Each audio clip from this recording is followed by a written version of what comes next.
All right, we got Jane Doe and her autopsy, which always a good time.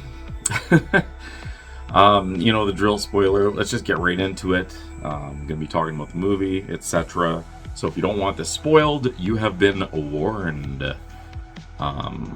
Yeah. All right, let's get into it. So we got first scene. We got a crime scene, an apparent crime scene, with multiple victims appear to be shot, like multiple gunshots and injuries and whatnot. And this one officer, by the name of Sheldon, is investigating the scene, and he finds a body that's partially buried in the cellar of the building. She's, completely white, dead, clearly, but not decomposing, no signs of injury, just a Jane Doe that they don't know what's going on. So, gotta take her and get her examined, right? So they take her down to the, not crematorium, what the hell do you call it? Oh, Lord. The morgue. There. Why couldn't I think of the word morgue? Anyway, they take her down to the morgue where there's a father-son team that's working on another body of a burnt man, and the father, Tommy, is sort of testing his son, Austin. I guess he's learning the business or whatnot. Turns out that it's like a family-run business that's been in his family for a couple generations or something like that. So I guess he's prepping his son to take over for when he's done with it, whatever. That's lovely. So yeah, testing his son, whatever, and his son's girlfriend comes over, and they're gonna go out for a movie as they finish up this body or whatever.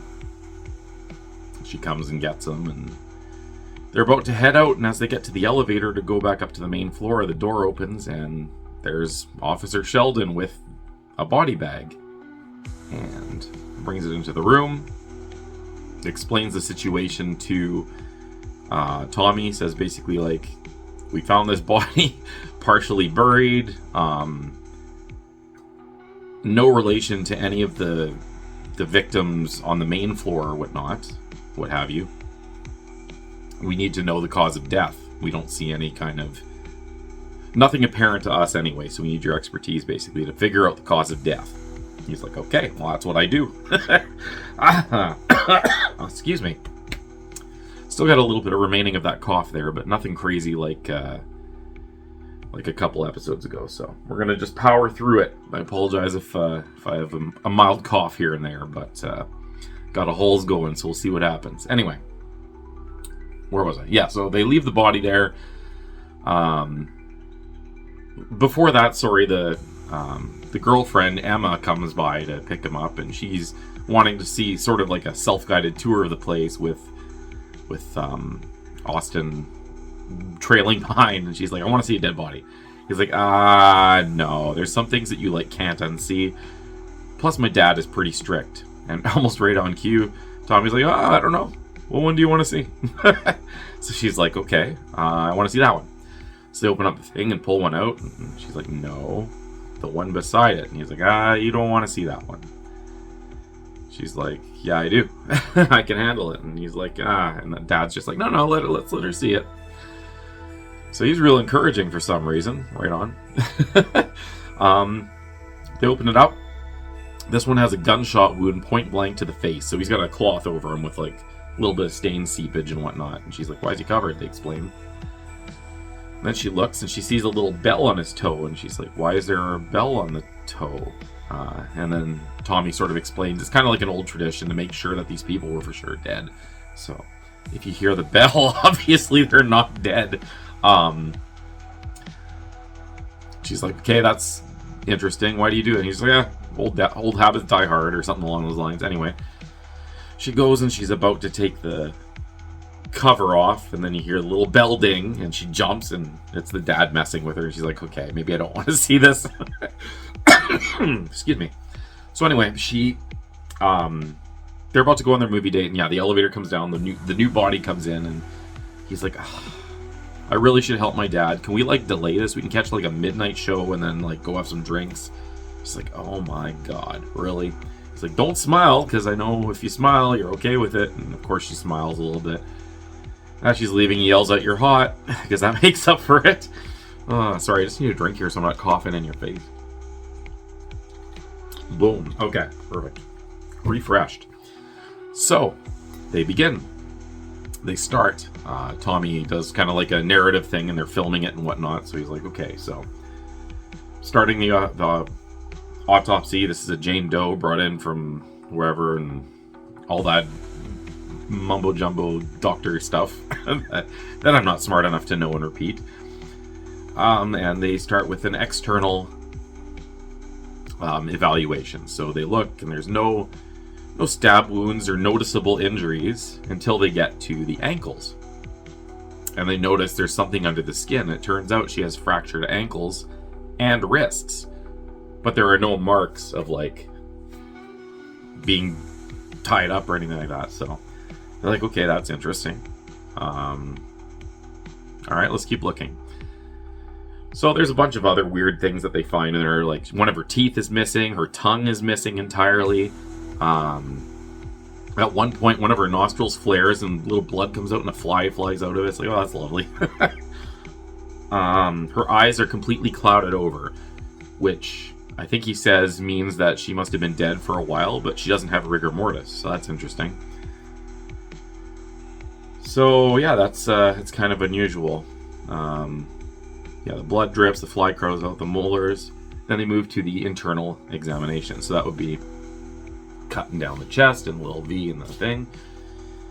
Opening it up, examining the tissue. So initially they find some sort of dark substance in under her skin, sort of by like her chest, breast area. And I think, is that like melanoma maybe or something like that? And he's like, I'm not sure. We'll have to... They take a sample anyway. They're going to, I guess, send it to the lab or whatnot. And they keep examining. They open her up and they see that there are like scar tissue on her organs, which is really strange. And her lungs are blackened. And Austin's like, okay, is she like a heavy smoker or something? And Tommy's like, no, this... I would expect her body to have third-degree burns with this much smoke inhalation. You could smoke like a pack a day for like 30 years and never have lungs this black. So this is crazy. Like, why is there no external damage? But there's scar tissue. There doesn't seem to be any kind of scar tissue on the outside, meaning no entry wound that healed over. Nothing like that. It's very unusual. So they keep going. He's essentially saying, like, based on the scars on her organs, like even her heart, everything, she should be mangled up, like, bad. They go into her stomach contents and they find... What do they find? They find it's like a piece of cloth or something. Oh yeah, there was like they found a string, a piece of like material in her throat in the initial exam. Oh, and there was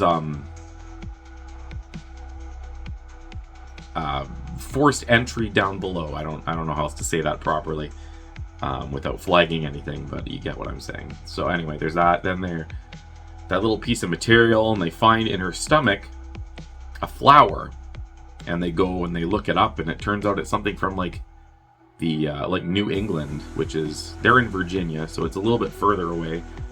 Well, I don't know if Virginia's in New England, I'm not sure, but they say that it's from the north more so. So I'm assuming that's like, you know, Maine, and I don't know much about states geography. They mentioned Salem, so I'm assuming Massachusetts or something. They mentioned that at some point in here.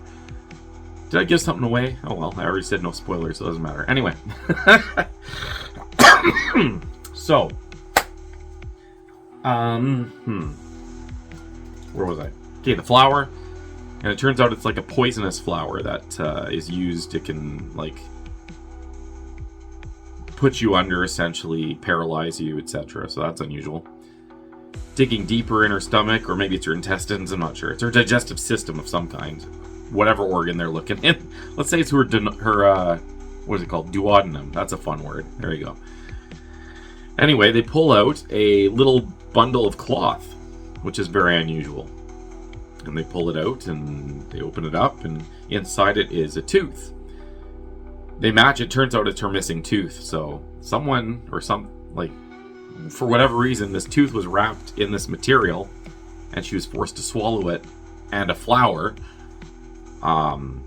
It just keeps getting weirder and weirder the more stuff they find out about her, right? So they do that. They open up the material, and it looks like there's kind of like was it a sigil? Is that what it's called, or something like that? Or what's the word? What did they use? I don't remember. Anyway, it's like a sigil, for lack of a better word. So there's like Roman numerals and like symbols. I don't know if they're Celtic or something like that, but there's like symbols on it, or maybe it's Norwegian or Icelandic. I don't know. There's symbols and Roman numerals. So anyway, that's very unusual. They match the string in her throat. Sure enough, yeah, this is the same. The string came from that material. So yeah, it was forced to ingest it, or she ingested it on her own, whatever you want to figure out. But based on the other discrepancies to her, like a missing tongue, a tooth removed, like it's looking a lot like it's like almost torture. But again, her body is sustaining no external injuries. Very strange.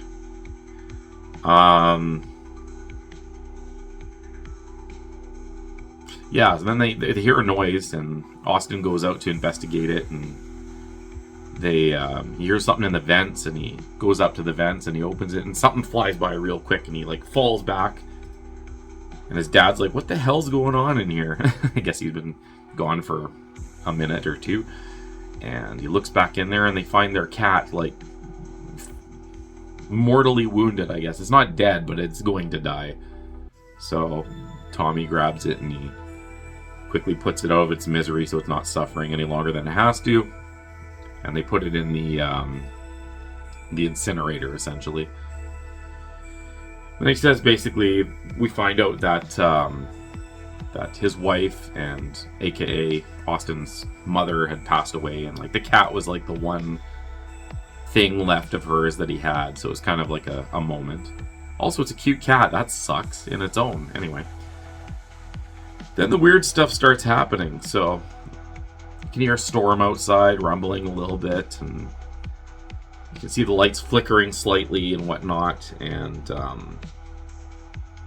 yeah, basically they come to the conclusion, or Tommy comes to the conclusion, that basically the order of things happening for this Jane Doe is she was bound, she was drugged and paralyzed, her tooth was ripped out, she was forced to swallow it, and that it seemed to be like ritualistic or something.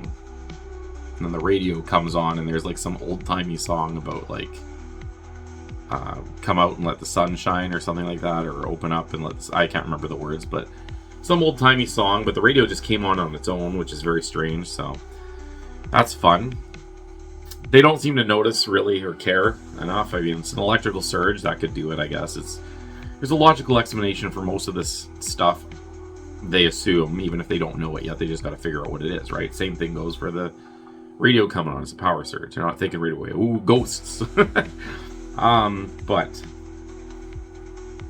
then Tommy notices something, and he starts pulling the skin away from the flesh, and he's pulling more and more, and you can see the black substance that was under it, and he pulls it right off of both sides, and you can see on the interior of the skin there is a tattoo of some kind of a sigil that matches what was on the material a little bit, which is really, really, really weird because, again, no scar tissue.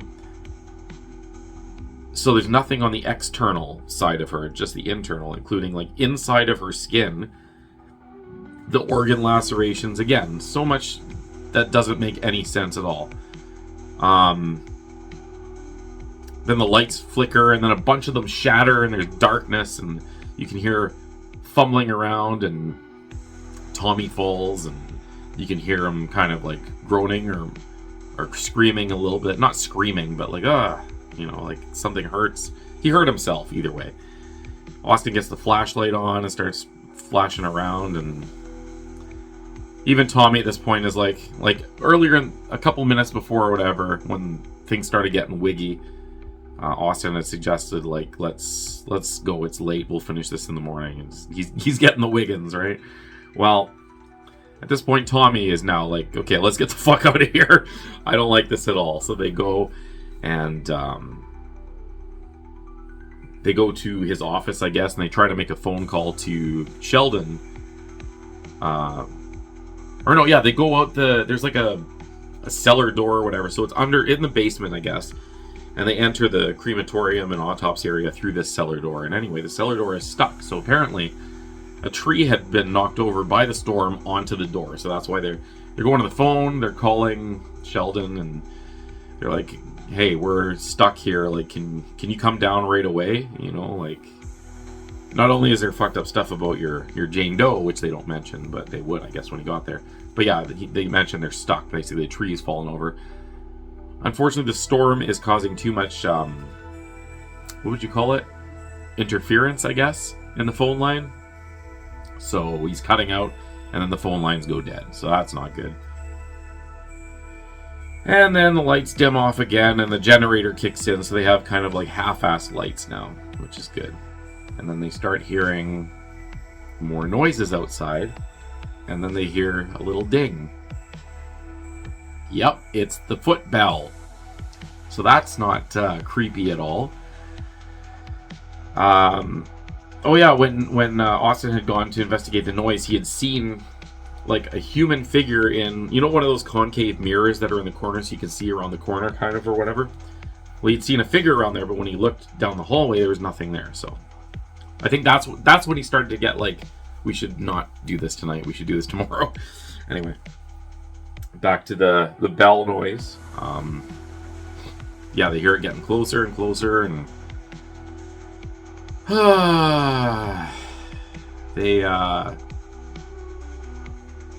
they're basically like, what do we do? So they run to I literally just watched this and I can't remember. That's how my brain is discombobulating. I blame my sickness, but I can't because I'm usually just like this anyway. Maybe I'm like hyper dyslexic or something with memories, and like I can never remember a movie in the right order. But so far we've been good. But I don't remember the setting of this scene where anyway they're locked in this room. I'm gonna assume it's the office still. And yes, it is. So then they hear the bell coming closer, and a shadow under the crack of the door stops, and the bell is like right outside the door. So they're like, what the fuck? And starts banging on the door and whatnot, and eventually things calm down and decide to try to get out of there. The door's locked too, by the way, so they're I think Austin is the one who grabs an axe and he like starts smashing through the door, and then more lights flickering and noises and stuff, and then they see eyeballs. Yep, clouded over eyeballs and like a stitched closed mouth, which was the first body that they had pulled out to show Emma way back at the beginning of the movie. I think the woman had a stitched mouth or something like that. Anyway, they see that and they're clearly freaking out. That's no good. So they decide, okay, let's go back to the Jane Doe room. Clearly, they figure out that essentially everything's gotten weird since they basically opened her up. Things have been getting progressively worse the more they're investigating her, and despite, being of scientifically sound minds, they can't deny the creepy shit that they've seen. So, right away, Tommy's like, okay, let's get the body to the incinerator. Let's deal with this.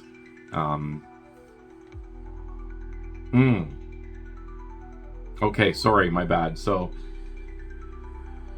I don't remember the order, so I'm just going to tell the scene the way I remember it. So anyway, they go back to the body, and that's when they're locked in, and they try to, like, cut the door down and the thing there, and basically they're like, okay, we got to end this right now. So they douse her body in, like, maybe it's like, what is it, formaldehyde or something like that? Is that flammable? I don't know. Oh, man. You can tell I'm definitely not a co-writer of the Alchemist Cookbook, right? I assume it's flammable, right? It has to be. So anyway, they douse her in, I'm going to say formaldehyde, let's just say. And they light her on fire, and the fire goes way more crazy than it should. Like, the whole room is almost on fire, so they have to put it out, fire extinguisher. You see her body is, like, completely engulfed in flames. Anyway, they put the fire out, and lo and behold, her body is, like, has no damage whatsoever, no burns at all. Her hair is even fine. Like, it's very like, okay, this is really fucking weird. Then they hear the elevator go. So they're like, okay, let's use the elevator, because the power failure knocked the elevator out. So anyway, they hear the elevator, so they manage to get through the door and they run to the elevator, but it closes just before they can get to it, of course. And then lights start going up and they see a shadow figure coming towards them with that little ding sound. It's like partially see-through, so I'm assuming ghost or something. I don't know. Anyway, the lights, as it's approaching, the lights behind it are going off so that it's always in complete darkness and not backlit, really. Which, really good scene, by the way, how they did that. That was really actually creepy. I like that. Yeah, and then they end up getting into the elevator enough, and the elevator won't close all the way, and the figure is slowly coming closer, and there's a little ding. And finally, Tommy's just like, give me the axe, and through the little slit in the door, he puts the axe through and hits whatever the shadow figure is coming towards, and you hear a slump sound. And eventually they get the courage to look, and fuck. He had told Emma to come back later in the evening when he estimated that he would be done. And lo and behold, Tommy just sank that axe into his son's girlfriend, and she is now on the ground, bleeding out, dying. Obviously, Austin is not in a great mood seeing that. So they have... shit's still going down and creepy and weird and stuff. So finally Tommy is just like, hey, like, we need to leave. Like, this shit's still going on, you know. Well, he doesn't say all this stuff, but anyway, they go back in the elevator and it starts going up, and then it stops dead. So they're stuck in this elevator now. Awesome.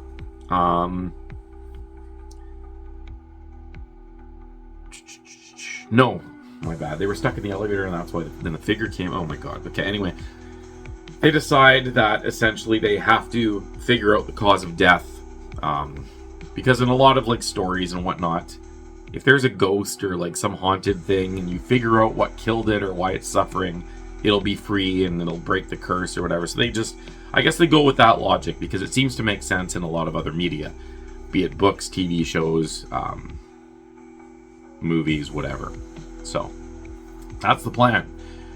They go back and they find all of the organs and stuff that they removed from her, like her lungs, tissue, everything, is in a rapid state of decomposition, suggesting that she's older than maybe they think she is, and that the body was keeping her alive, in which case they start doing a cranial exam, and they open up her brain, and her brain looks completely healthy, which is unusual. They take a piece of tissue out of that, examine that, and they find living blood, and like it shows under the microscope, all the cells are completely active and alive and moving.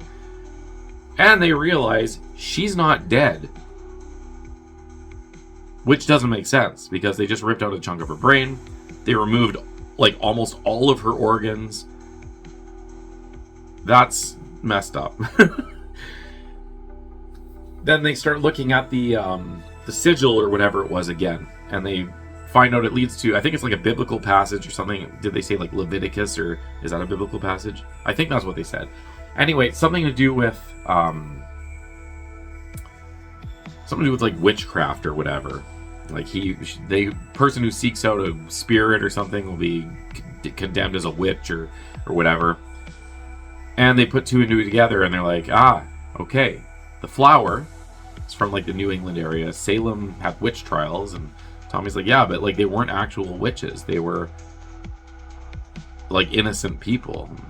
Anyway, they come to the conclusion, I can't remember if they research it somehow or if they just figure it out, that like if you do something to an innocent, maybe that's what made them into the thing that you're trying to get rid of in the first place. So sort of like a revenge plot of this girl.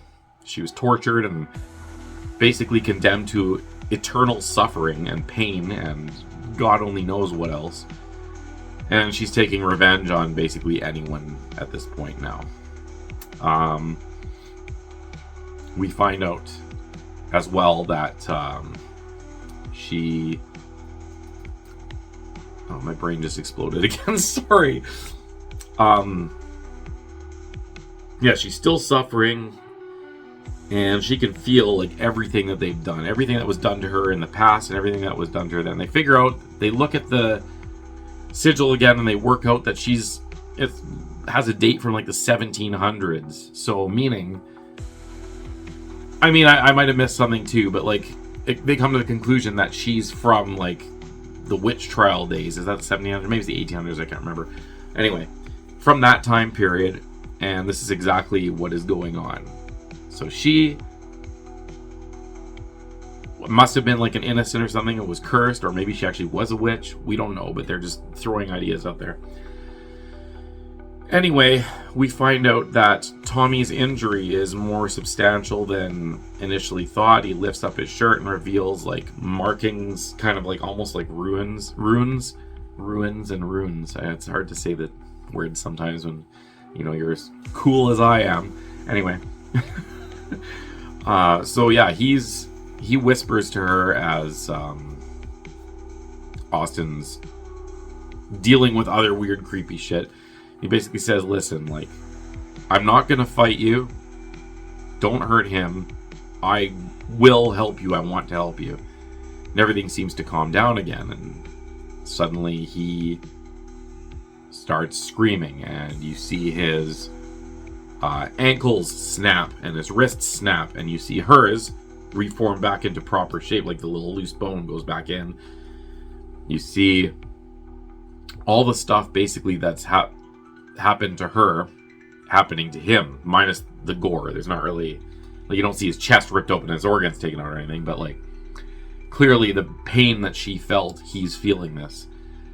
And you can see her body like slowly reforming, like even her cuts are closing very slowly. Her eyes are like unfading, and you can see she had like, I think it was like brown eyes or something initially.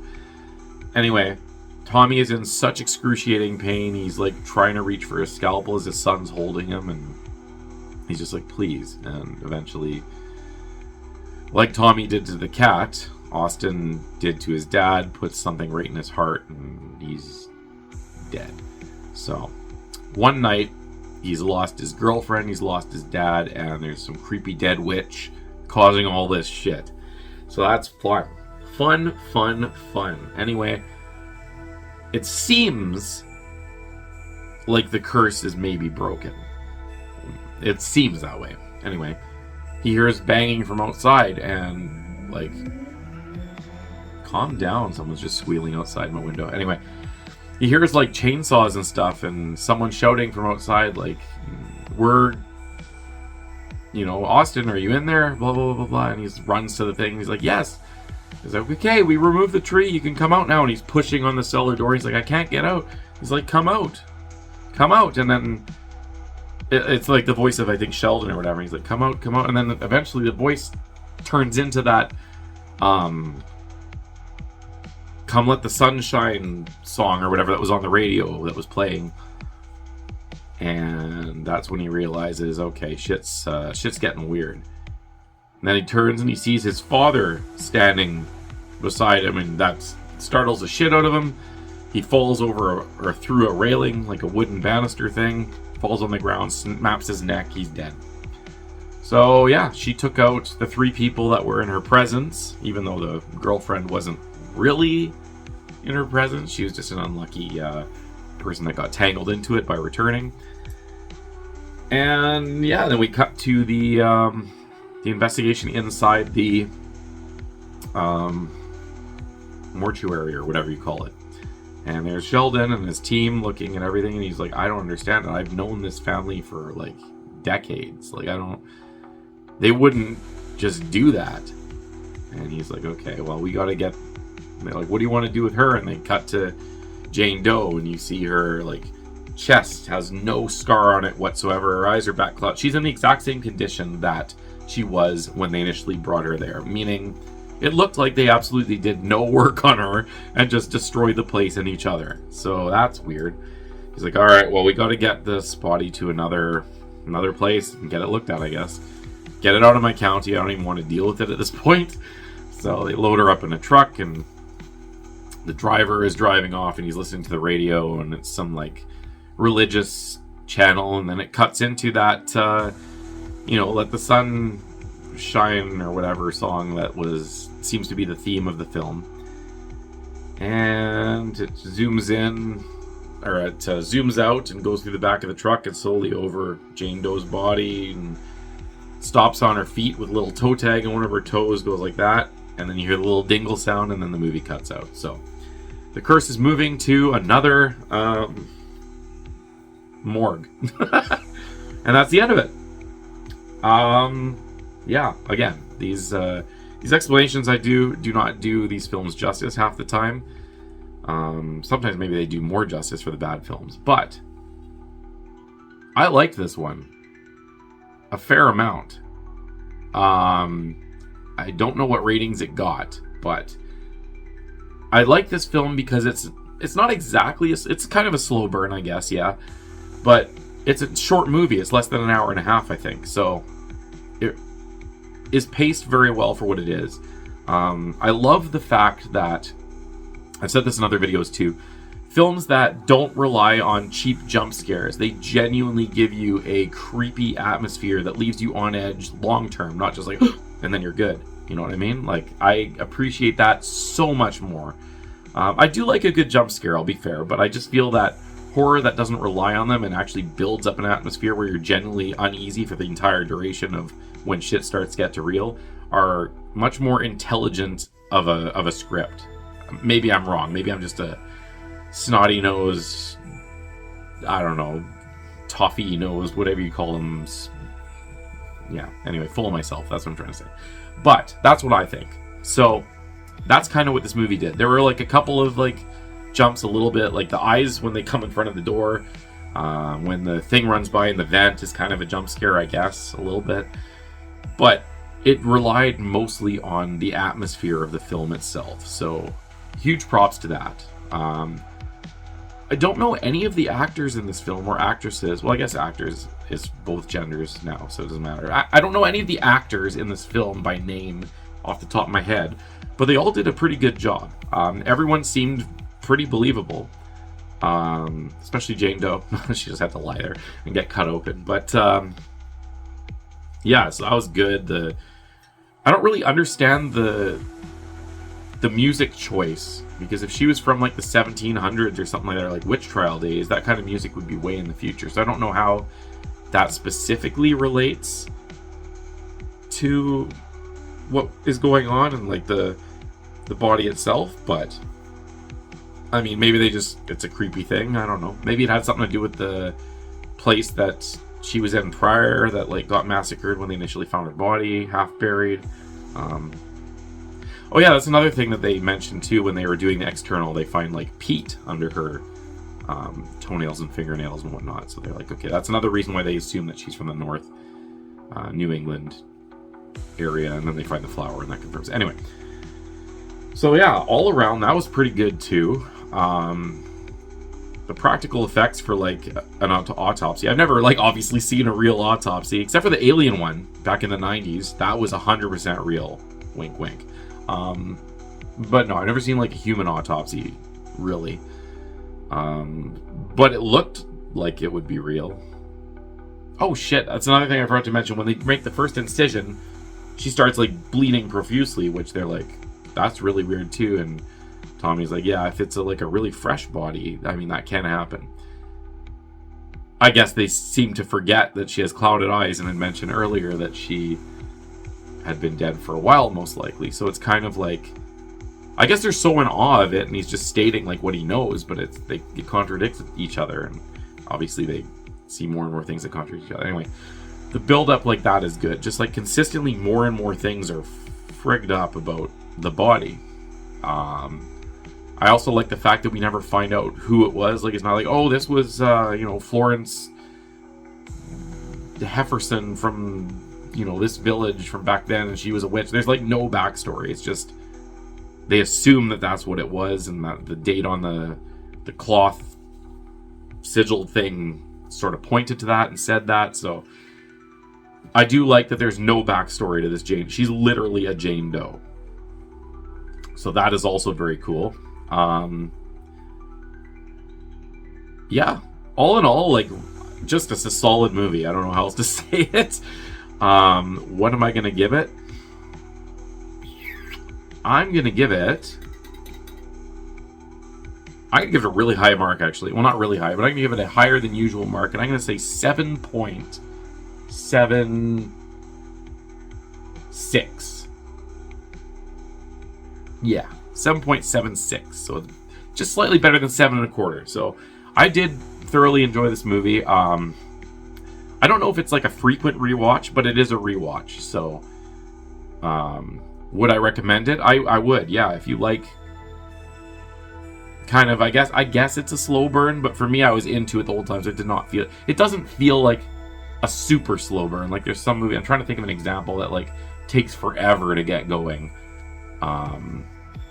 Yeah, I'm drawing a blank, but it doesn't feel like you're wasting your time saying, okay, when's shit gonna happen? So, right, initially you're thrown into the crime scene, then you're thrown into the autopsy room where they're doing the examination, finding weird things externally, and then the more they go, the more weird it gets, and then the supernatural shit starts happening, and all that jazz. So the build-up is steady, and, you know, it pays off, I think.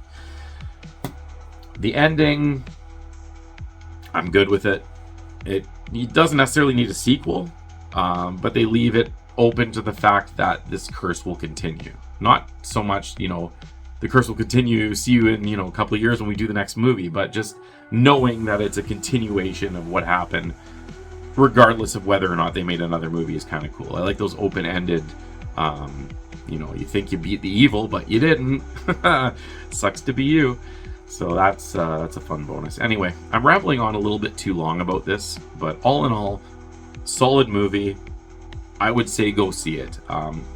If you're a little bit squeamish for autopsy stuff, it's really not that bad. So yeah, check it out. That's all I got. Talk to you later. Bye-bye.